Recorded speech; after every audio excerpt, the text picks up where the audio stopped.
Alright, so let's talk about the ending of Triangle of Sadness. Before we get into it, make sure that you go ahead and hit that subscribe button, hit the notification bell. We are on the road to 30,000 subscribers. We just hit 27, so super excited about that. And we definitely got a lot of stuff to talk about today. It's been a busy Tuesday. Well, is it Tuesday? Yo, I don't even remember what day it is. It is a Tuesday, in fact. So we definitely have a lot to talk about today, and this week is going to be jam-packed because this week we will be heading out to South by Southwest. So super excited for that as well, and to bring y'all along. We'll be doing vlogs and all of that and lives, so stay tuned. Something I wanted to do at Sundance, but y'all, the cold over there hit me. So this is definitely more my style because we're still going to stay in Texas. But let's go ahead and talk about Triangle of Sadness. So this is the movie that I think is definitely one that got a little bit overlooked. I was definitely excited for this. I knew it was coming out of Fantastic Fest last year, but I didn't quite get it into my schedule to go watch it. But I finally did watch it like about 2 months later. So once I did watch it, I was very pleasantly surprised. Ruben Östlund is back here, who did Force Majeure, which is a very good movie as well if you haven't checked it out. And I do want to talk about it as well. It was something I watched when I was first starting off the channel, but I just didn't get around to talking about it. But now I'm excited that Triangle of Sadness is coming more into, I would say, the spotlight, because now we can pretty much go back to Ruben's old stuff and check it out. So this Triangle of Sadness movie basically deals in a nutshell about class inequality. You have the very rich elite people who are on this like all extravagant like yacht. They're doing all of these extravagant things, eating these amazing meals and everything. And at the same time, you have this parallel of seeing the staff that works on this boat to keep it afloat and have everything going. And it sort of gave me vibes of like Parasite, where we saw in Parasite that most of the time the rich people are the parasites of the world because they don't function if everybody else who is the working class aren't really doing their part.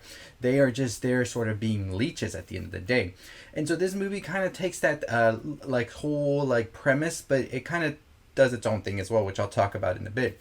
So in this movie, we see that at the end, we do have the whole boat and everything go into a shipwreck. They are stranded on an island. And of course, the wealthy elite who have never done anything in their life, or for a long time now, maybe they weren't born into money, but they've been into money for a while now, they are kind of helpless on this island. Whereas the working class, and in this case, it is Abigail, who is played tremendously. And I definitely do wish that Dolly gets all the awards. But she is one of those people that knows what to do, how to survive, and all of that. So all of these rich people are so dependent on her to keep them alive. And so now she has become like the new person at the hierarchy, and the really, really rich people who are totally useless right now are at the bottom.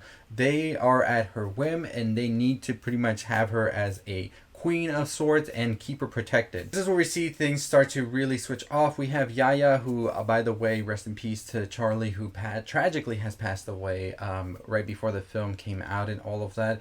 And then we have Carl, who is her partner in this. And Carl is sort of like the new infatuation for Abigail, who says, hey, you want to come sleep good, you want to be fed and all of this, just come meet my needs.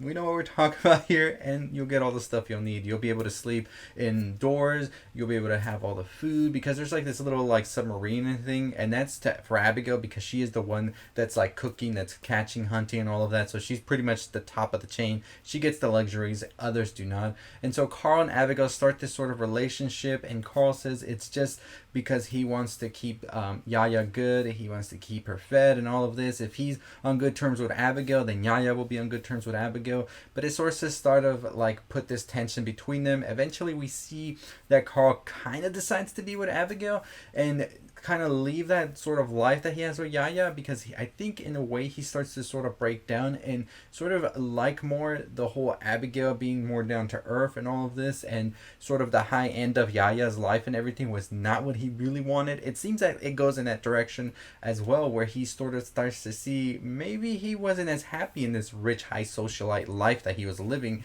and he finds some sort of like actual happiness with Abigail, even though this sort of started off as a you give me this and I'll give you that sort of situation. So by the end of it, we see that Yaya goes on a hike to try and find any sort of help or any of that. We eventually find out as she goes with Abigail that they are not in a deserted island when this local person comes to try and sell the others some stuff. Although what happens is this loco only comes in contact with a person that was on the boat that cannot speak because they had a stroke and all of that. So when they're trying to explain what happened, of course they can't say what happened because they can't speak, but they did see this loco. We as the audience saw it. So it makes the situation a bit more morbid and funny that we know there's help here, but the other ones do not have a clue about it. Now, when Yaya and Abigail are out trying to find out what is going on the island, they do come across a resort. As we know, this is a resort here because this loco was selling to tourists and all of that. So there is a resort here, and Yaya and Abigail are just shocked. Yaya's shocked but happy. Abigail is shocked but kind of mad about it as well. And so when they're about to go tell the others, Abigail is like, hold on, let's rest, let's wait, we'll do it in a bit. And then she picks up a rock and is about to slam it onto Yaya right before it cuts to black, and there's our ending. We see Carl running at a point as well. So what has happened here? I think that Abigail has decided that they don't want to go back to the real world. The real world is just cruel to them. It's cruel to someone like her. She is put beneath everybody else. Here she has some sort of power. She is sort of at the top of everything. And so she doesn't want to go back to a world where she's just going to go quickly back down. She's happy here with Carl. She's happy leading this life. And she just doesn't want to go back to reality. That's what it is.